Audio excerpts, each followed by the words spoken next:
talking about the tax amnesty, is that going to hurt the budget?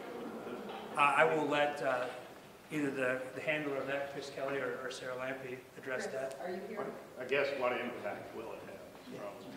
Well, there was a lot of discussion in budget. There was a lot of discussion in budget that we needed that tax amnesty bill in order to show. Right up on the mic would be. Oh, I'm sorry.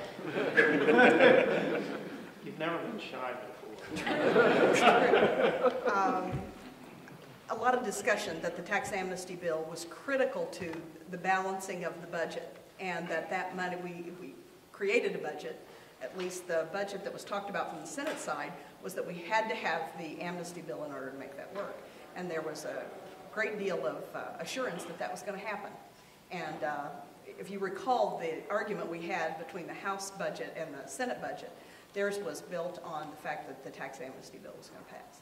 Were you surprised that it didn't get through? Yes, and I think it's going to be a huge impact on general revenue and on everything. But I look at franchise tax and look at the impact it's going to have on education down the road. I mean, down the road meaning like next year. So it's going to be a direct blow to education.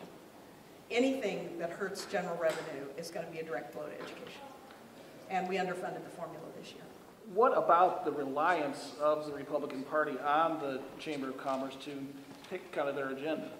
Well, I think that when you're talking about that, again, I would have liked to seen the roles reversed. I would have liked to seen the economic bills that we debated at the very end of session be first. If it was that easy to get the Fix the Six through, you can do those and pick them up after spring break, get them through, go. And if you don't have agreement with the Senate, we can figure that out on bills that, were pretty obvious they didn't have a problem with getting through in the House. Where they really had some problems between House and Senate compromises or negotiations were the bills that actually were substantive job bills. And that is where we really need to see some of this go. And I think that we spent a lot of time on, the redistricting map and watching the House and Senate fight on that. We spent a lot of time on the voter ID aspects. And, we spent a lot of time on things that in the end, I understand the redistricting map is important, but putting people back to work is more important than politics at this point. And I think we talked about that at the beginning. But instead, we jumped right out and did bills that we knew were easy instead of taking on the hard things first. And I just wish we would have done it a little bit different order.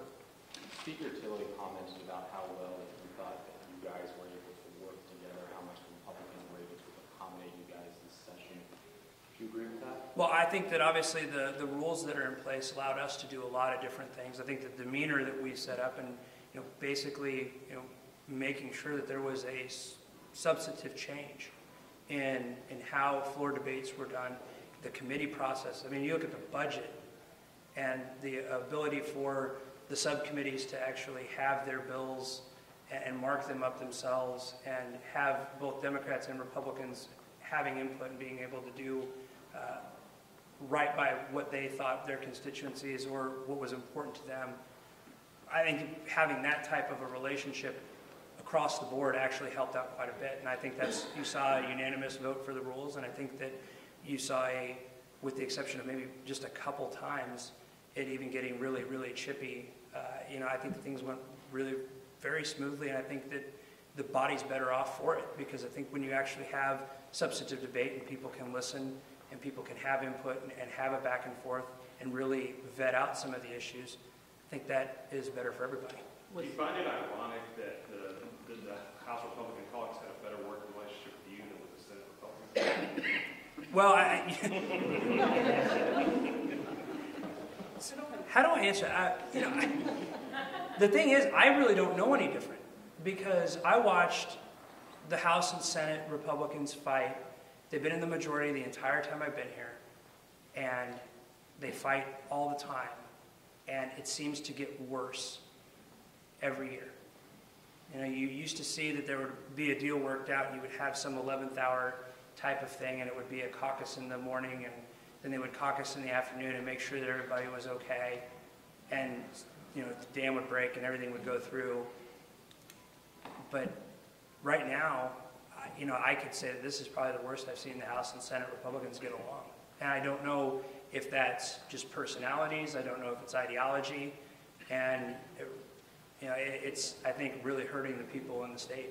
What impact did that have on the session? Well, I think that when you look at, aside from redistricting, we had two things that we needed to get done this year. One was the budget, and one was to do some sort of job creation bill that was substantive in putting people back to work. We only got 50% of that done. That's a failing grade wherever you are. Was the governor adequately involved on that economic development bill trying to push that through? I don't know what adequately involved would be. You'd have to probably talk to he was not in any of the conference committees that I was in, any of the discussions there.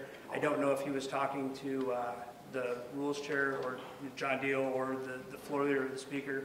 I don't know how much involvement he had with them, but I know that during the conference committee discussions, as far as the members of the conference committee are talking to the senators, I didn't have anybody there from his office. He cut a couple of deals on this, on taking dogs, the nuisance lawsuit after the measure had passed. Would you like to see him more proactively involved, or his administration?